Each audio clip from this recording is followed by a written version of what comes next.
Hi, good morning everyone. This is Dr. Khushbu and the topic for today's video is preparation of documents before you start applying for licensing examination of UAE. And trust me, this is something that I have learned from making mistake that has cost me a lot of time and money. So it is something in nutshell I will be giving it to you today so that I think it can be beneficial to you. Anyways, so firstly let's summarize the headings that we are going to discuss in today's video. First and foremost, we will talk about preparation of documents. Secondly, we will discussing about experience certificate.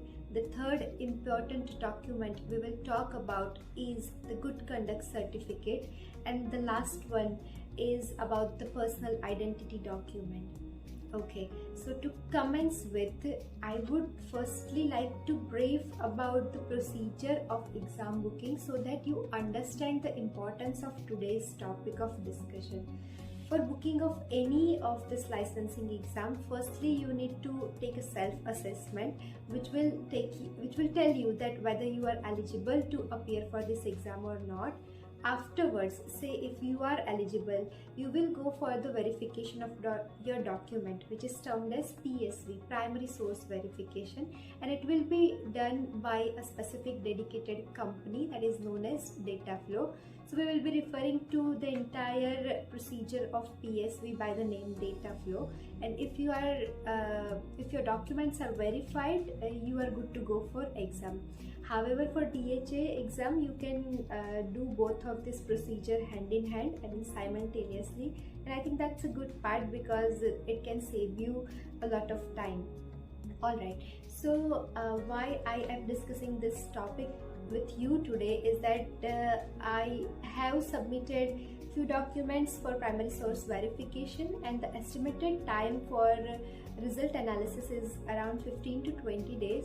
But when after 15 to 20 days I was expecting a positive result, my portal came up with a pop-up saying that you are further required to produce another document as it was deficient in the first application. So in this way I have learned this lesson that it is better if you will be submitting all these lined document in the first go only, so that you do not go with this query thing which can really lengthen your procedure of analysis. Okay, so with this, let's begin our discussion of the first type of document, that's the educational documents.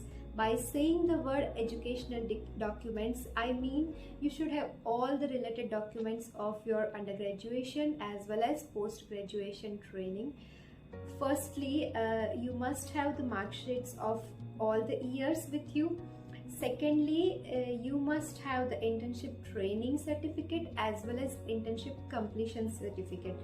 Here most of the people don't know the difference between two, so let me tell you. Internship training certificate is something that will be issued by your college, whereas internship completion certificate will be issued by the university, and this training certificate will be mentioning all the details of your rotational posting, like the name of the posting, the duration in which you completed that posting, and who was the head of the unit for that time of your posting. So this is something that we generally do not require in our home country, so it's mostly a negligible or neglected document, but trust me, it will be something that you will need to submit for source verification by Dataflow. So it's better that if you don't know it, don't have it yet, you request your college to give it to you so that you can submit it. The completion certificate you can easily get from the university, and mostly it is provided at the time of your passing only. Okay, after that we come to the residency program. Here also you require mark sheets, and it's even better if you have transcripts, but it's not something that is mandatory. You need to have residency experience certificate here, which is quite comparable to internship completion or internship training certificate. So this residency experience certificate will have it mentioned that this person has worked in this particular institute for 3 years of duration. and I mean this is a valid thing. All those details will be mentioned in your residency experience certificate, and you need to give this to Dataflow for verification as well. With this, we move to the next important document, that is the degree certificate, which is mostly provided by the university, by the respected university, after 1 year of completion of your MBBS or MD or MS training. So it's important that you collect it, and it should be the original valid one. It is not accepted if it is stolen or if it is stolen. So if it is the case, you need to figure out what you have to do it. The second important thing is attestation of this degrees, but I think that's a separate and whole long topic to discuss, and I'll be making a separate video on that, so stay tuned for that. With this, we move to the next part, that is about licenses. And the medical license is something that will allow you to practice in our home country, and that is something that will be released by our respected medical council after paying a specific fee. So they'll ask us to come to that particular place and we collect it, or you may also ask to deliver it to your doorstep, and this all thing you can do online also. My ultimate motto of telling you is that you must have the license with you, having all the valid details in that.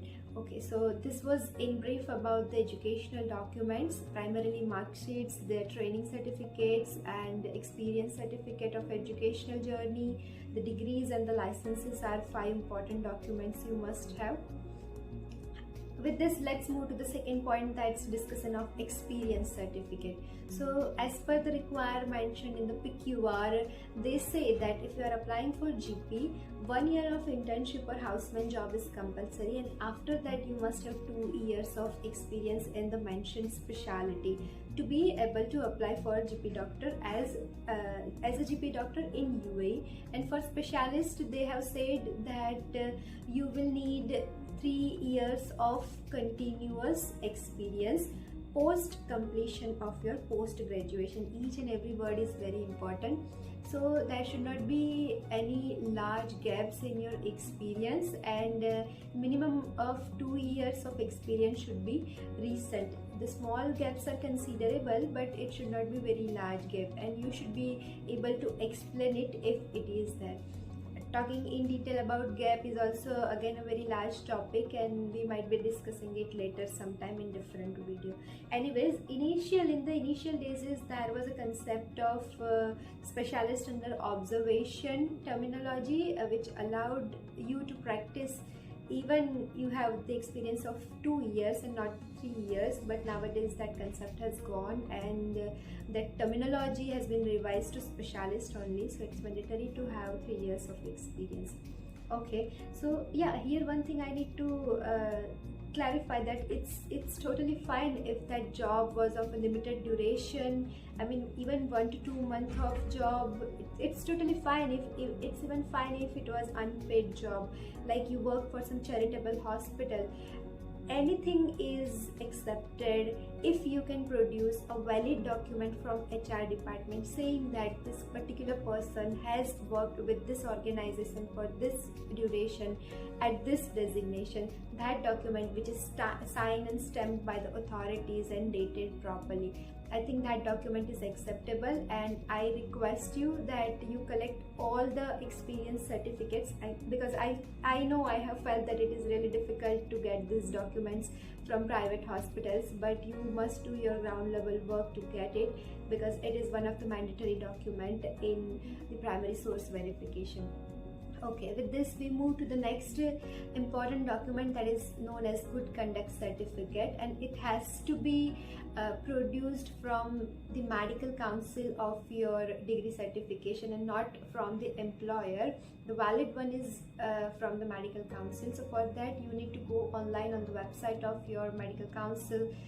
You can here fill the details and pay the requested fees, and then you will get it in 15 to 20 days at your doorstep. So this is what happened with me, that I was submitting the documents for primary source verification.